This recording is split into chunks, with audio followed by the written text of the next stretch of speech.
Titration ada berapa jenis? So, macam mana kita nak calculate pH change during titration and how we are going to draw the titration curve? Can you explain? Welcome back to the channel. In this video, we are going to discuss Basic Question 2014-2015 about titration of strong acid and strong base. And in this question, given to you reaction between sodium hydroxide and hydrochloric acid means that reaction between strong acid and strong base. Okay, and the question asks you to describe the titration process from beginning till the end, and then sketch a graph.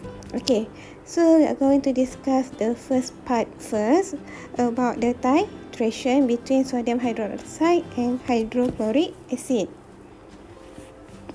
Okay, but before that, let me go through the question given to you.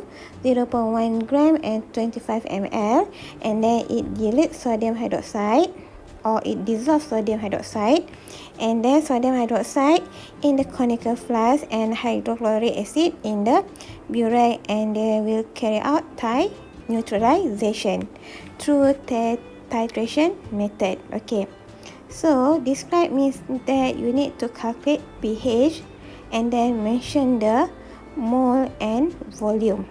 Okay, so the first part, initial in the conical flask you have only sodium hydroxide. So first step, you need to write the balance equation.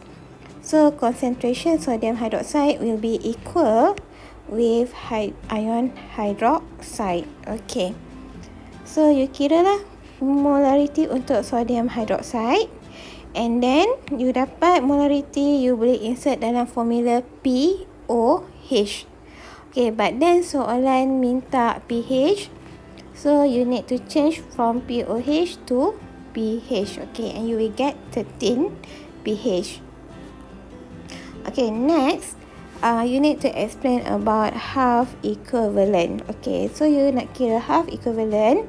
What does half equivalent means? Means that dia punya bilangan mole in the burette will be half of bilangan mole in conical flask. Okay, so this is your mole for sodium hydroxide. You kena divide with 2. Okay, so next, bila you dah tahu bilangan mole, you kena cari volume of HCl pakai formula N equal to NV.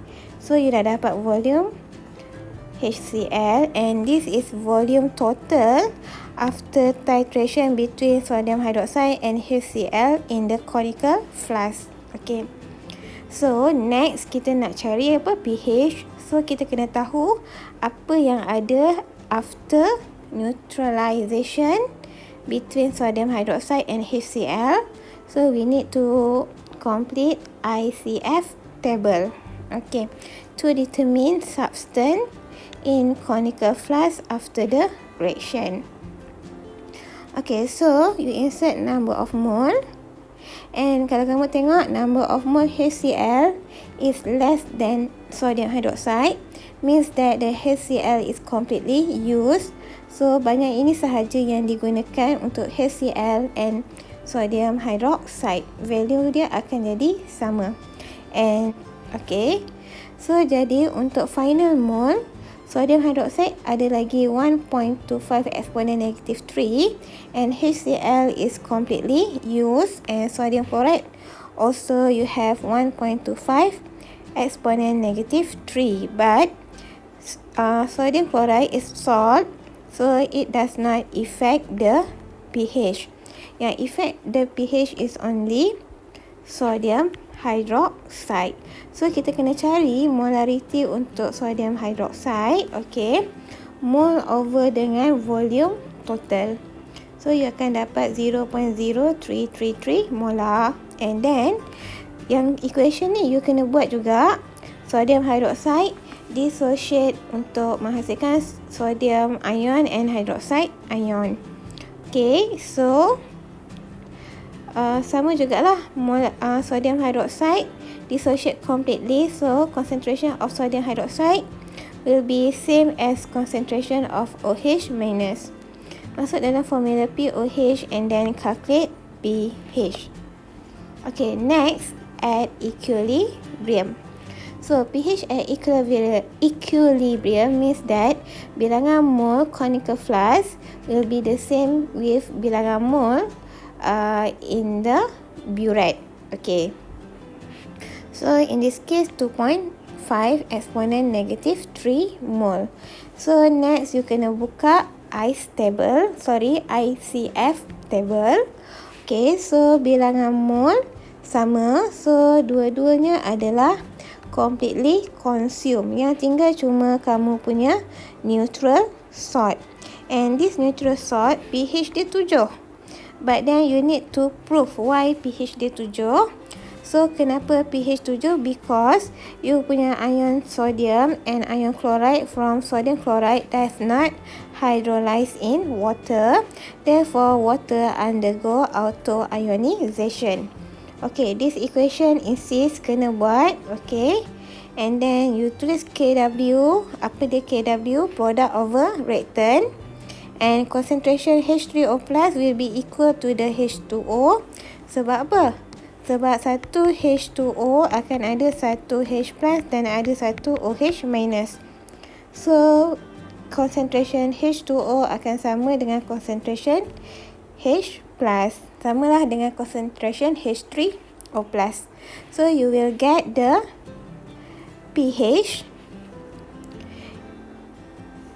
equal to 7. Okay.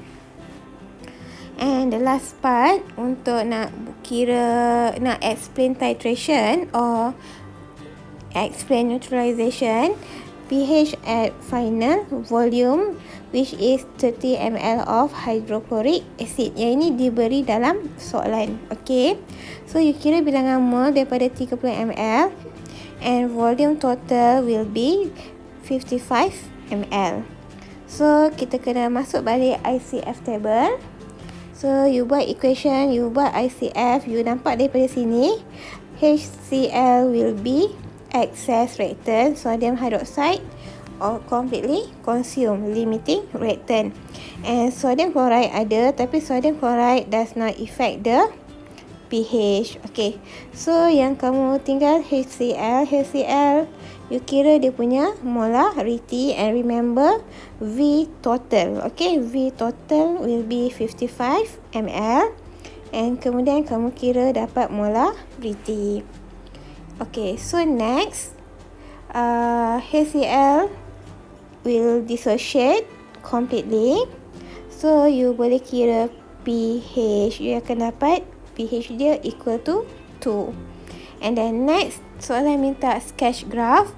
So kamu kena sketch graph, must have 4 dots. Okay, kena plot all the 4 titik tu. Okay, and next, okay, so I dah plot siap-siap. So you kena make sure that pH jump must be between 4 to 10 because it is the neutralization between strong acid and strong base. Okay, so now kalau saya nak lukis, saya lukis slow-slow lah. Okay, so pH 4 will be here, pH 10 will be here. Okay, so pH jump ni dekat mana? Dekat kamu punya line yang dapat end point, yang ada equivalent point. Okay, so di sini saya buat dulu straight. Okay, dia punya pH jump, and then yang ni kita akan sambungkan dia. Okay, so kamu dapatlah kamu punya graph. Okay, so settle tentang graph. And the second part question ni, dia minta kamu bagi tahu sketch graph if HCl is replaced with weak monoprotic acid. Okay, so kita kena buat graph sama macam tadi, cuma kita tak ada value. So part 2, just ganti HCl dengan HY. Okay, and since that dia adalah titration between strong base and weak acid, kamu kena alert the pH jump is between 7 to 10, and weak acid mostly the pH will be around 3. Okay, so saya dah ambil dia punya plot 7, 10, 3. Okay, so lepas tu kita sambung je lah. Okay, so kita sambung daripada 13 sebab tadi sodium hydroxide dia start dengan 13. Okay, so 13 pergi sini and then turun. Okay, so siaplah kita punya sketch graph for strong base and weak acid.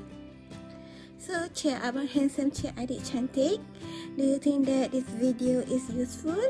If yes, please like and share, and please don't forget to subscribe. Bye bye.